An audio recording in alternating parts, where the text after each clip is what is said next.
আসসালামু আলাইকুম। অষ্টম শ্রেণীর শিক্ষার্থী বন্ধুরা, তোমাদেরকে ইজি লার্নিংয়ের পক্ষ থেকে স্বাগত জানাই।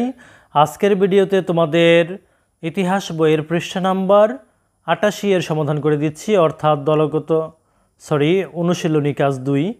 এই অনুশীলনী কাজ ২ এর সমাধান করে দিচ্ছি। এখানে বলছে, আমার বিদ্যালয়ে চর্চা করা হয় সমাজে প্রচলিত এমন রীতিনীতি ও মূল্যবোধ। বিদ্যালয়ে চর্চা করা হয় যে সমস্ত রীতিনীতি ও মূল্যবোধ, সেগুলো লিখতে হবে। তো চলো আমরা একটি নমুনা উত্তর দিয়ে এটি করে ফেলি। আমার বিদ্যালয়ে চর্চা করা হয় সমাজে প্রচলিত এমন রীতিনীতি ও মূল্যবোধ।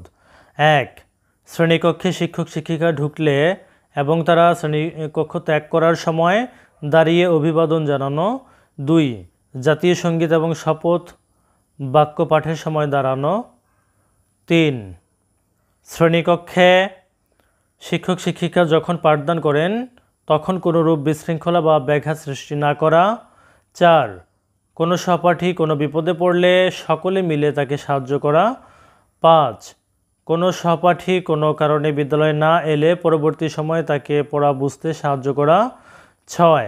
শ্রেণীকক্ষে নির্দিষ্ট ডাস্টবিনে ময়লা ফেলা। ৭. কাউকে কটু কথা না বলা। তো প্রিয় শিক্ষার্থী বন্ধুরা, যদি ভিডিওটি ভালো লাগে অবশ্যই শেয়ার করে দিবে। ধন্যবাদ সবাইকে সাথে থাকার জন্য।